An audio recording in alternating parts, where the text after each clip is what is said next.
Okay. Good afternoon.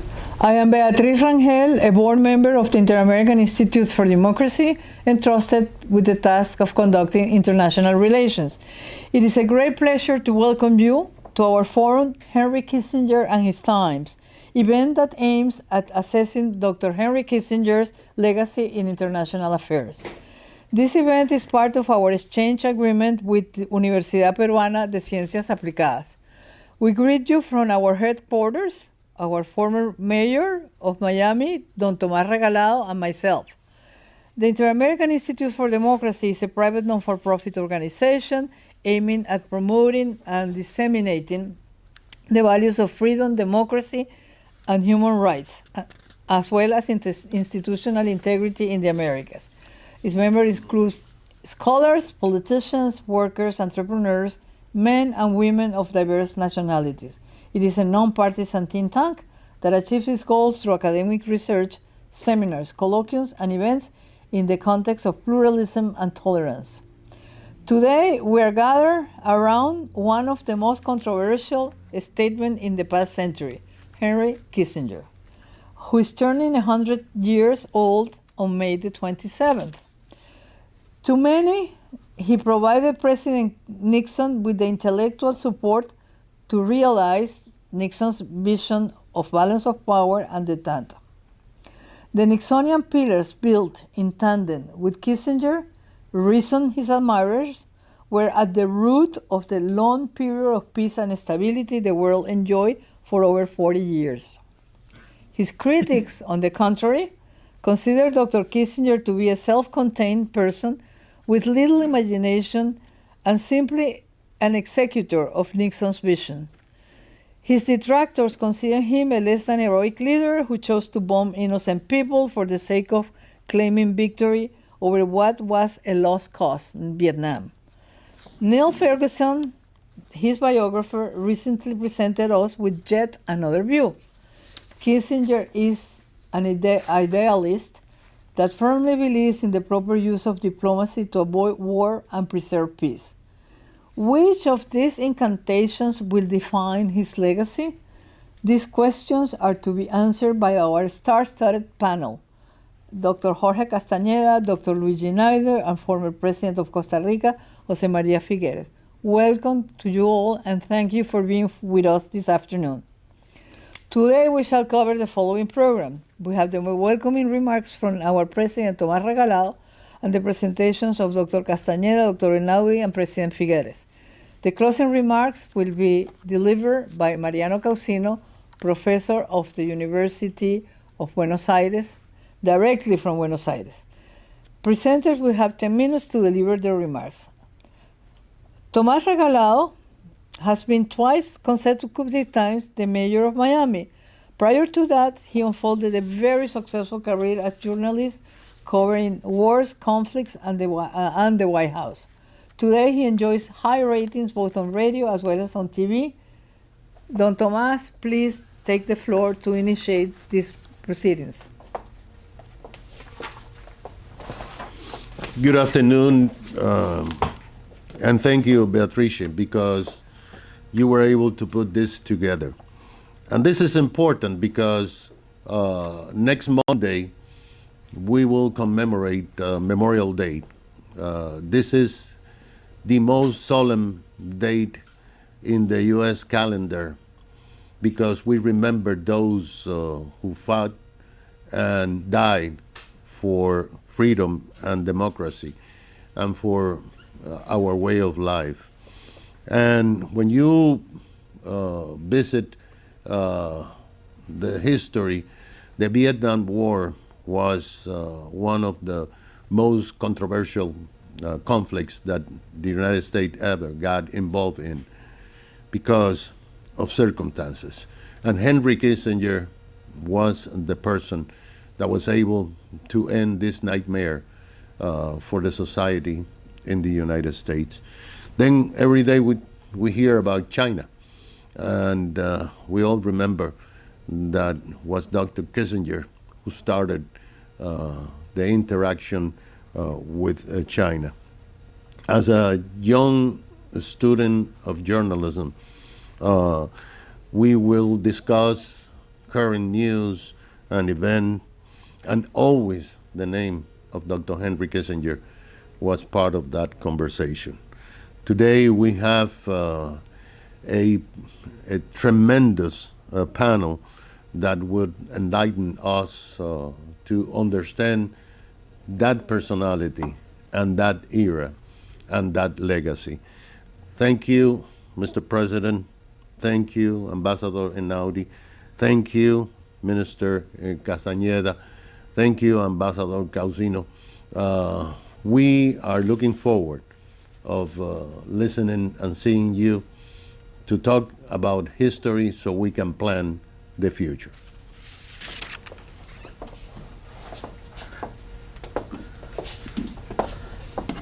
Thank you so much, Don Tomás.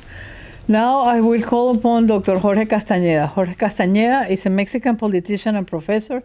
Since earning his PhD, Castañeda has served as professor in a number of colleges and universities, including the University of California at Berkeley, Princeton University, New York University, the University of Cambridge, and the National Autonomous University of Mexico. He has served as advisor to the Mexican government on Central American and Caribbean affairs and as Secretary of Foreign Affairs.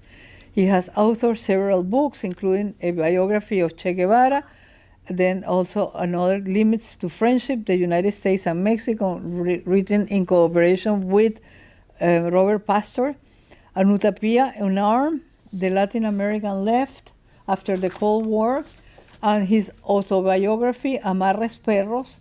Most recently, he wrote a very successful book that is The U.S. as Seen by Foreigners. His writings have appeared in many news sources, including Mexico's Proceso en Reforma, the Los Angeles Times, Spain's El País, and Newsweek International. Welcome, Dr. Castañeda. Thank you, Beatrice. Thank you, Tomás, for this invitation. It's an honor to be both with President Figueres and with Luigi Einaudi, friends I've known for many years, and also with Mariano from Lima. I was asked to address the question of Kissinger and Latin America. And this is a topic I don't want to address, I think for good reason. I will try to explain in a couple of minutes why I don't want to address this topic, and then try to share with you a few thoughts on the Kissinger I would like to talk about. Why don't I want to talk about Kissinger in Latin America? Well, for a very simple reason. Inevitably, this is how history is written and told. Some events characterize a person or a country or a regime's performance at a given time in a given place. And Henry Kissinger in Latin America, unfortunately, will be recalled, I think, is recalled, and will be continued to be recalled for the policies that he advocated and implemented between September of 1970 and September of 1973 regarding Chile and the Allende regime. It's inevitable if you talk about Kissinger and Latin America to talk about Kissinger and Allende, Kissinger and Chile, Kissinger and the coup of 1973 that overthrew Allende. We can argue endlessly, and many scholars have, and they have enlightened us about all of these matters, about whether the coup came about because of Allende's incompetence, economic incompetence mainly, and the radicalization of people in the street, and the opposition or resistance of the Christian Democrats and the Chilean private sector, or whether it came about instigated by Nixon and Kissinger and the intelligence establishment, or either by actively promoting it or just winking and looking the other way. But this is such a sad episode in Latin American history and in US-Latin American relations, and has done so much harm to the American image in Latin America and Kissinger's image in Latin America, that if one dwells upon it, I think one is unable to really consider Kissinger's other enormous accomplishments in many other fields. There is obviously Kissinger, the statesman, regarding Vietnam, China, and the Soviet Union. The Vietnam chapter is a very complicated one. I'm sure Ambassador Einaudi will share his thoughts with us about it. Because yes, eventually peace came to Vietnam, but at a very high cost. And one can always argue whether that cost was so high because Kissinger made it so high for domestic political reasons, or whether it would have been higher had it not been him who was negotiating in Paris with Les Houphouët. In the case of the Soviet Union, one can always argue that the type of détente that he achieved with Brezhnev and with Gromyko did not last as long as it might have, because there was a lack of substance to it and a lack of capacity to implement. What obviously was a lasting achievement of Kissinger in government was the rapprochement between China and the United States. This was a historic event that has lasted until today, with all of the discussions and debates today about whether this is over or not over, whether there is now a new Cold War between China and the United States, whether China will invade Taiwan, etc. All of this discussion today, and it's an important discussion and a worthwhile one, goes back to the Shanghai Communique and goes back to the opening to China and goes back to Kissinger at least implementing it. And I would rather think that as any good team of a president and his foreign policy executor, there was a give and take, a back and forth. It's impossible to say who started the ball rolling, because as much as Kissinger might have conceived all of this in his mind, without Nixon as president to go through with it, it would never have happened. And perhaps Nixon, with another advisor or thinker alongside him, would not have had the boldness to go ahead and do what he did with China. But these are just 8 years of Kissinger's career. His service in government ended in early 1977. In fact, nearly half a century has gone by since then. It's hard to appreciate how much he has written, how much he has said, how much he has thought, what contacts he has made since then. And in many ways, I would like to think of him more as someone, as the Kissinger after power, after office, rather than the Kissinger of those 8 years in office. He has given us, of course, the White House memoirs, and then as Secretary of State, but many other scholarly works on diplomacy, as one is called, on China, which is a brilliant book written by a non-China specialist on China.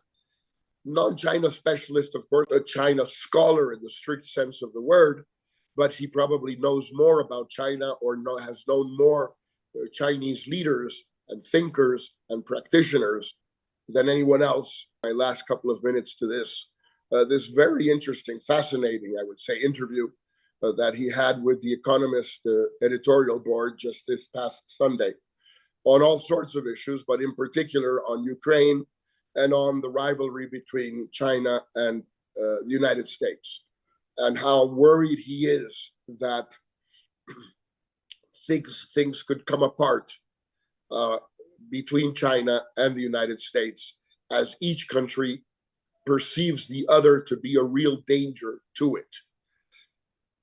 And as he also sees Ukraine being a conflict which, of course, violates international law, violates the UN Charter. Yes, all of that is true, but at the same time, a conflict that has to be contained in order for it not to go beyond the bloody and tragic and terrible dimensions it already has achieved, but that could be much worse.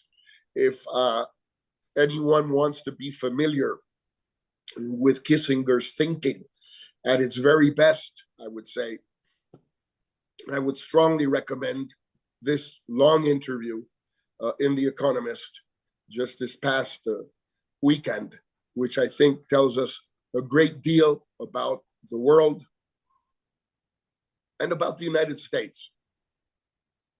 In a previous essay he published in The Economist, I think last year, in a series of pieces about the United States' role in the world, I was also invited to participate in that series.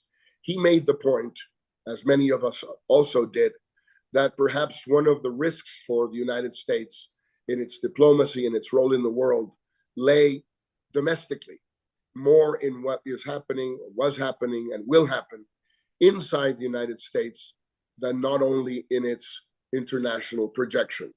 And I think this also tells us a lot about the quality, the scope of Kissinger's reflections on all of these matters. He has always written many insightful, intelligent, sometimes cynical things about the United States, but some of them are extraordinarily interesting, partly because perhaps because he has always maintained a certain distance with his country of adoption. Thank you, Beatrice, for giving me this opportunity, and thank you for having me here with such distinguished colleagues. Thank you so much, Dr. Castañeda, for those brilliant remarks. From 2004 to 2005, at the OAS, Einaudi supported both the Inter-American Commission on Human Rights and the Inter-American Defense Board, and brokered negotiations to reduce border problems in Central America, to increase democratic space in Haiti, including the introduction of Haiti's first personal identity card.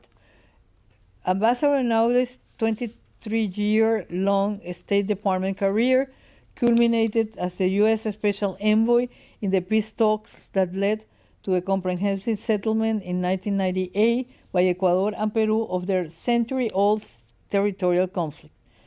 Einaudi was one of the few people who was blessed with working directly with Dr. Kissinger and being part of his inner circle that conducted policies in the times when he was building detente and and while building the architecture for a more stable world.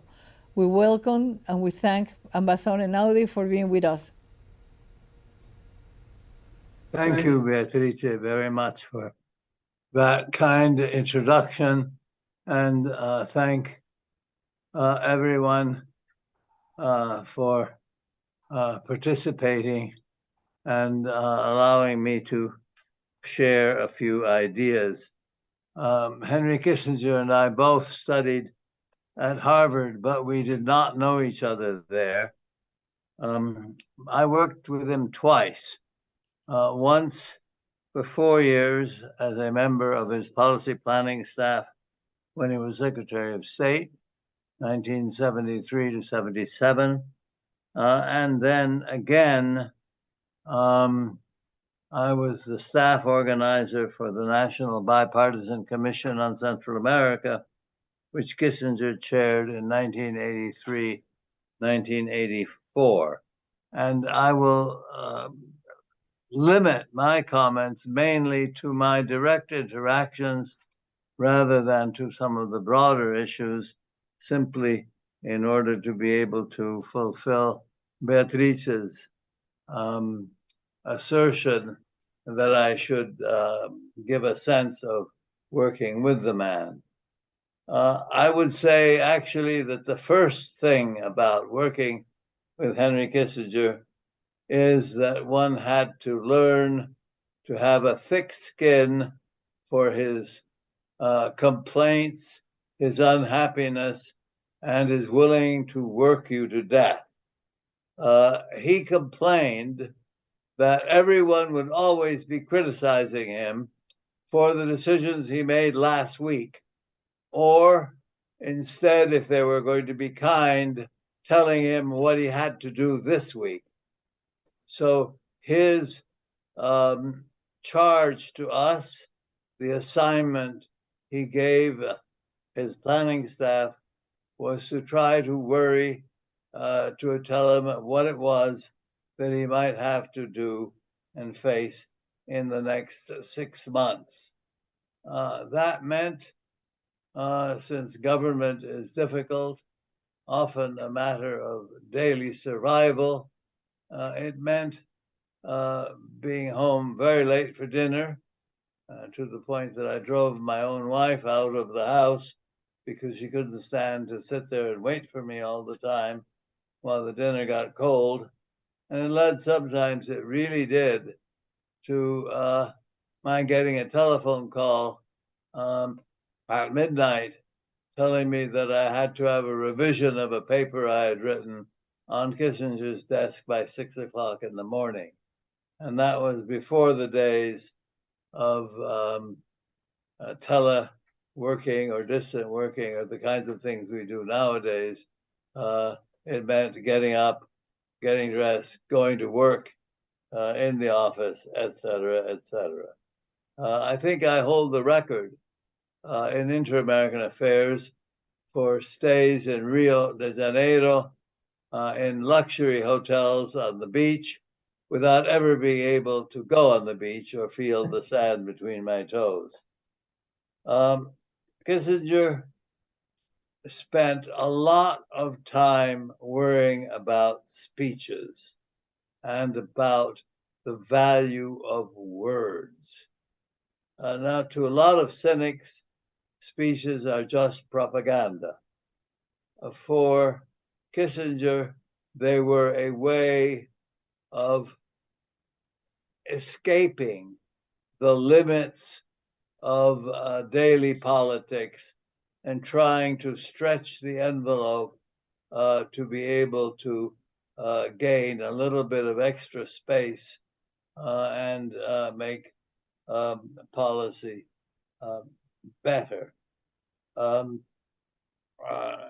This really did mean a great deal of work. It was not uncommon for us to spend 15 drafts of a speech. And I remember one occasion Kissinger complained. He said, "Why does it always take 15 drafts to get something that is reasonable?" And Winston Lord, who was the director of the staff, looked at him coldly and said, "Mr. Secretary, it would help if you had read the first 14. Sharp-tongued, impatient, often feared and disliked within the bureaucracy. One of the difficulties of working with Kissinger was that the old tradition of memorandums of conversation, because in government you don't want conversations of state to be left to go unrecorded. They simply allow for too many games to be played by too many people. But Kissinger would be furious with many of the notes that were sent to him of his conversations. Later, he would complain that the people who had taken the notes weren't qualified because they couldn't even understand what he was saying. And for me, this turned into a very useful thing because I was still a young and largely unproven officer at that point, and I was able to be present at many important meetings as the note taker, the invisible note taker. Kissinger was different from many others in the American system because he was fascinated and took advantage of differences in culture and history. He was really extremely interested in identifying what other people thought and how to convey his views in ways that they could understand. This personally, for me, meant extra work. I can remember staying up virtually all night in Mexico City, retranslating one of his speeches, working with a very nice lady who was a Spanish Republican exile, who would give me what she had translated, and I would fix it. I would correct it. I, the American visiting, would sit there and correct her Spanish. She held her breath for a while, but finally she exploded. She said, "Einaudi, you are making him sound like a Mexican." Well, you know, part of the point is to be able to communicate with the people that you're talking to. Now, we've all talked and we all think about ideology. And in today's world, as in Kissinger's world, ideology was very important. But I should say that it's important to note that Kissinger was really a very practical person, a pragmatic person in many, many ways. Jorge Castañeda had extent, but the mere fact that many people believe it, and many people believed it then, that the coup was engineered by the United States, created a hemispheric crisis. And it led Kissinger to launch something he called the New Dialogue in an attempt to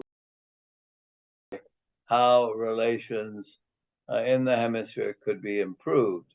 Now, his choice for doing that was to turn to one of Jorge's predecessors, to Emilio Rabasa. Why did he go to Rabasa?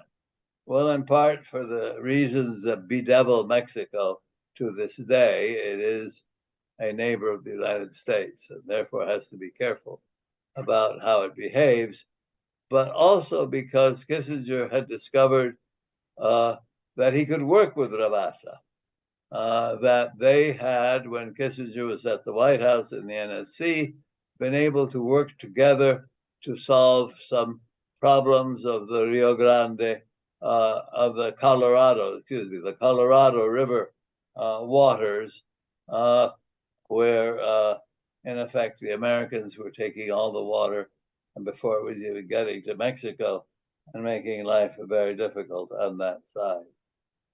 So Kissinger made the choice because he knew he could work with the person.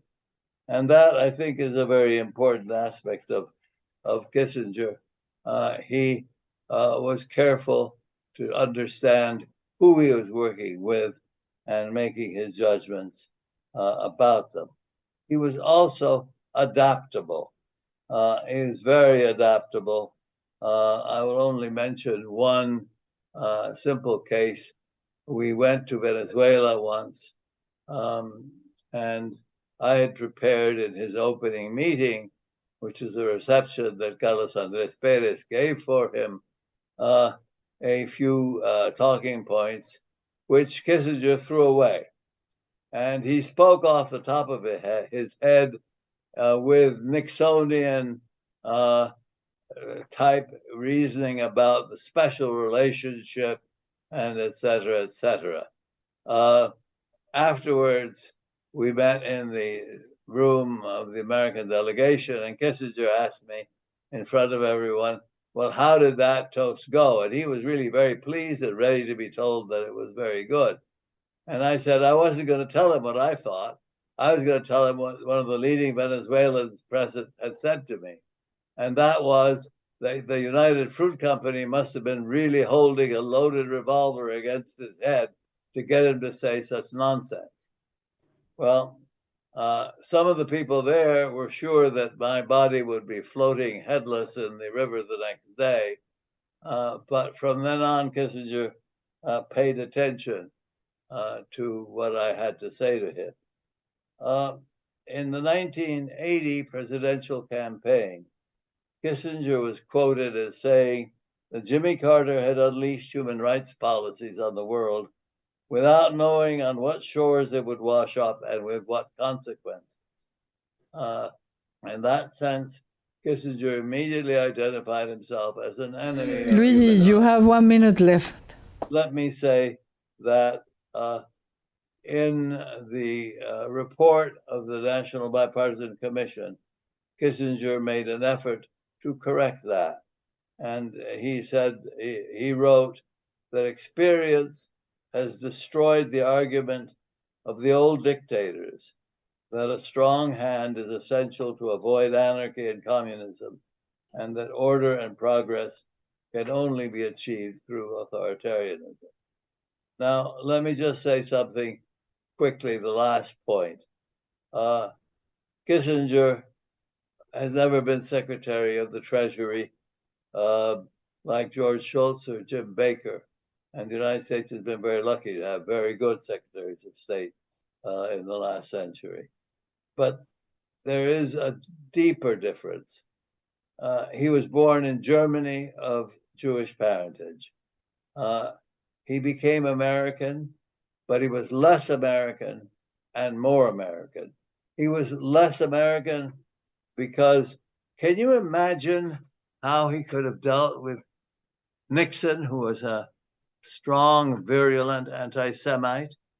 But he was also more American because he had the additional perspective on the United States. And Jorge has already identified this in his comment. And I'll just read one quick closing sentence from an interview that Kissinger gave The Atlantic a few years ago. He said, Americans think that the normal condition of the world is stability and progress. If there is a problem, it can be removed by the mobilization of effort and resources. And when it is solved, America can return to isolation. I think there he has identified the problem the Americans face today, which is that it is important for us to learn to engage permanently in the world. Thank you very much. Thank you so much. Thank you so much for this thorough portrait of Dr. Kissinger as a public servant. Luigi, now I shall call upon President Figueres to share with us his views on Dr. Kissinger's legacy. President Figueres holds a BA in Industrial Engineering from the U.S. Military Academy at West Point and a Master's in Public Administration from the Kennedy School of Government at Harvard University. His professional experience includes having been a very successful businessman in Costa Rica prior to becoming president of that country. In 1994, he was elected president of Costa Rica. While in office, he signed the Structural Adjustment Program with the IMF, privatized select state-owned companies, and passed the central bank law, which ended some historic monopolies of the public banking system. He has been a special representative of the United Nations Secretary General to the Information and Communication Technologies Advisory Group, now a task force since the year 2000. He has been a member of many non-for-profit organizations such as the World Resources Institute and the World Wildlife Fund. Welcome, President Figueres. Doña Beatriz, thank you very much for your very kind introduction. And thank you for inviting me to this panel.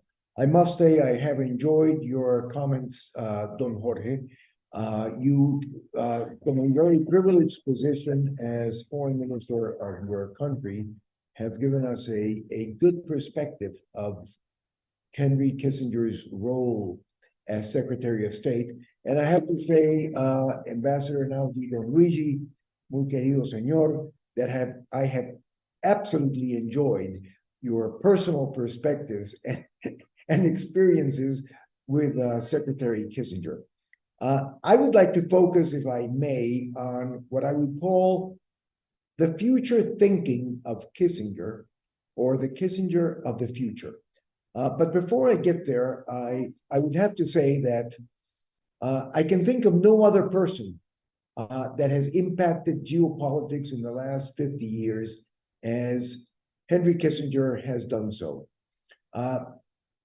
As a national security advisor, as the Secretary of State, from many different platforms, his voice was heard, respected by some, not by others, and his Kissinger doctrine, or realpolitik, was, I would say, put into action in all corners of the world.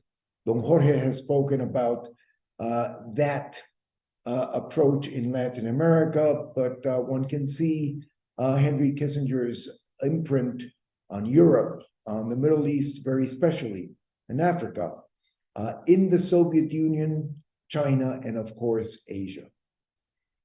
That has led people around the world, scholars, to praise Henry Kissinger, many, and to criticize him by some others. But the Henry Kissinger of the future is the Henry Kissinger statesperson, who is now sharing his perspectives on the challenges that he sees are most pressing in the world of today. And the world of today, friends, is characterized by the following elements. Number one, we are facing the greatest geopolitical tension that we have experienced ever since the wall came down in Europe. That does not bode well for, secondly, a global economy that is not running smoothly today, and that certainly should, in terms of being able to satisfying the needs and improve the livelihoods of millions of people around the world who deserve to live a better world. Thirdly, we are facing a planetary crisis with respect to climate change and the health of the ocean, the most important ecosystem in our life. And that fight to transform our economy into a low-carbon economy, a global low-carbon economy, of course, requires cooperation and being able to work beyond the geopolitical tensions that we see today. In that world, Kissinger reminds me, at his 100th birthday, he reminds me of a saying my grandfather had, who lived to be much older than Kissinger. And Fafa, my grandfather, used to say, uno es joven mientras tenga más ilusiones que recuerdos. One is young as long as one has more illusions than remembrances. And of course, in Henry Kissinger's thoughts with respect to the future, one sees many illusions of how this world could work much better, creating a healthier and better livelihood for peoples around the world. Jorge has mentioned some of these. I will tackle them from perhaps a different perspective. Number one, Kissinger has shared generously with us in the last years, and especially very recently, his preoccupation with respect to the tremendous confrontation within the United States and the way this affects the role of the United States in the world. Certainly, there has been confrontation between the two major political parties in the US for many decades. But he points out, and with good reason, that at no other point in history has that confrontation been as bitter and as deep as it is today. And furthermore, he points out that he does not see the leadership on either side within the US to be able to walk across the aisle and find opportunities on which to work together and create a much better United States. Secondly, he is not only worried about the confrontation between China and the US, a relation which, of course, he was pivotal in starting, as has been pointed out here. But interestingly, he is concerned with the way that AI, artificial intelligence, could even create much more of a confrontation between China and the US. In other words, in a tense situation already, a tense relation, how AI, artificial intelligence, could put that tense situation on steroids, so to say, and deepen the rift between both countries. And he goes into how in the future, in the near future, machines could impose global pandemics, for example, which would require the major powers to work together. And he points out to have effective and responsible leadership that is committed to working together. His most recent book on China is an extraordinary recount, not only of Chinese history, but of the China of the last 50 or 60 years, the role it has played in the world, and the role that he believes it will play into the future. And thirdly and lastly, I would point out his perspectives with respect to the conflict in Europe, Ukraine and Russia. Interestingly enough, contrary to what Europe is holding as a position today, and what many scholars believe should be the case, he argues for Ukraine becoming a part of NATO. And he puts out very sensible arguments on why this is the best, why Ukraine should not be left out in the open as a country that is not better aligned with Europe, because of the fact that it would pose more of a risk for Europe than if it was part of NATO, and so to speak, could be not contained, but could then be invited to abide by NATO's rules.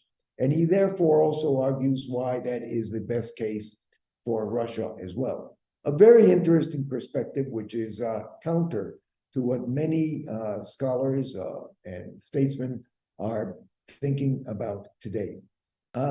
These three elements, amongst others that I point out, reflect a Henry Kissinger that at the tender age of 100 years has more illusions than remembrances, although his remembrances are vast, as he has picked up and reported in his books.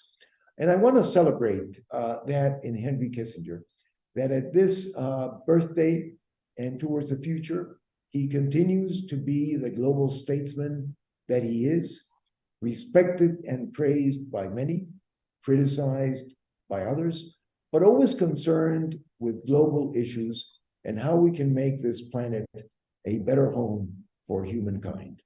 Thank you, Beatrice.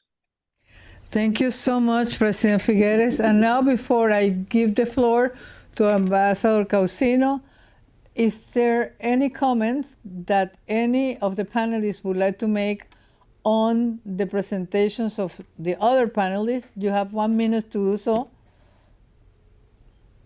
With global issues.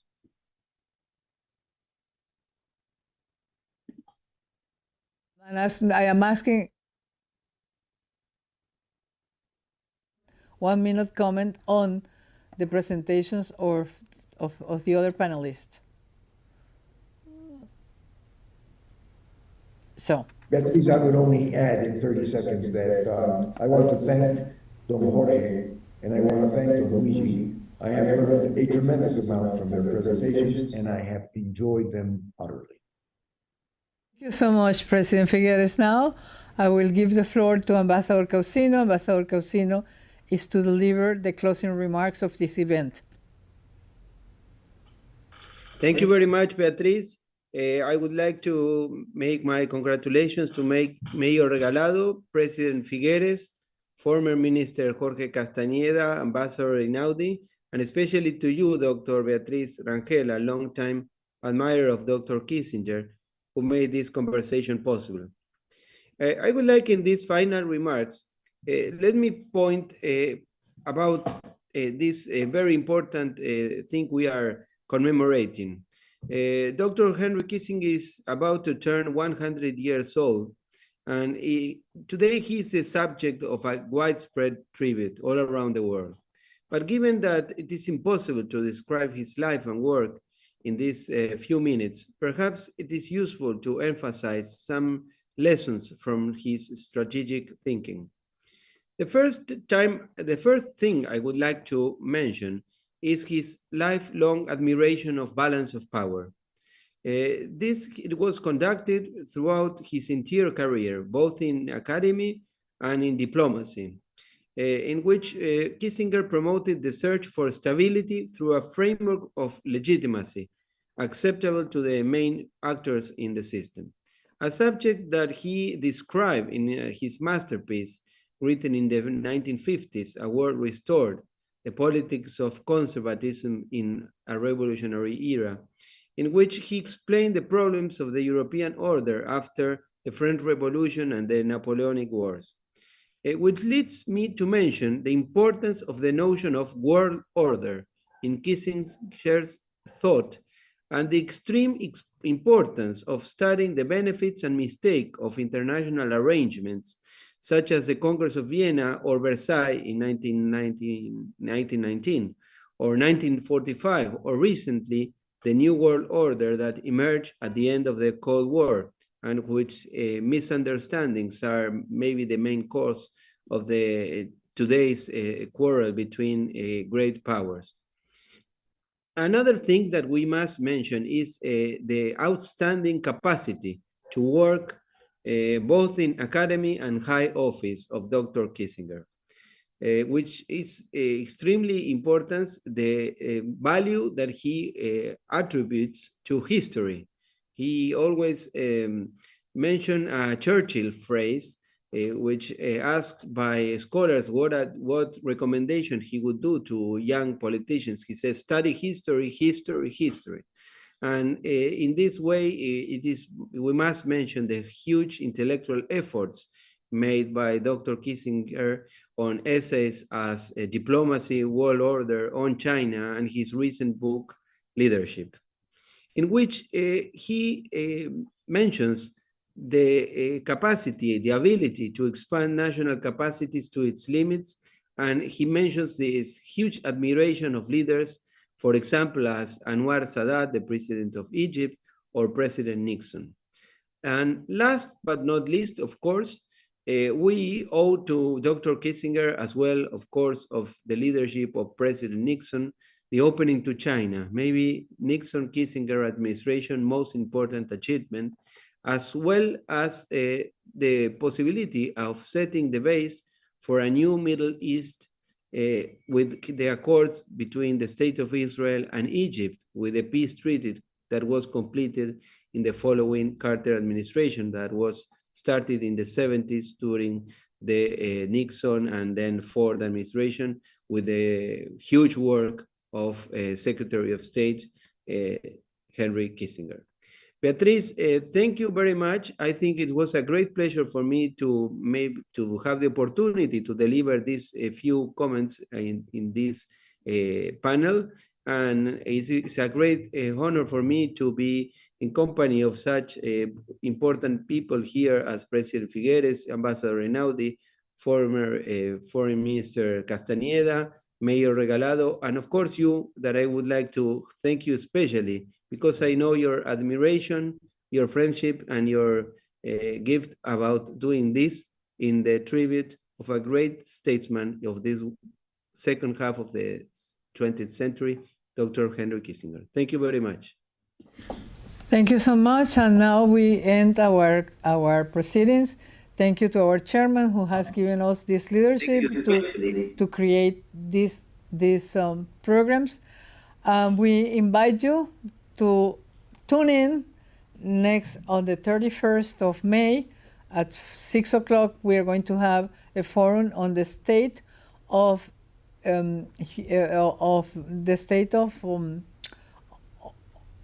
human rights and political discussions in Colombia. Thank you so much, and see you next week.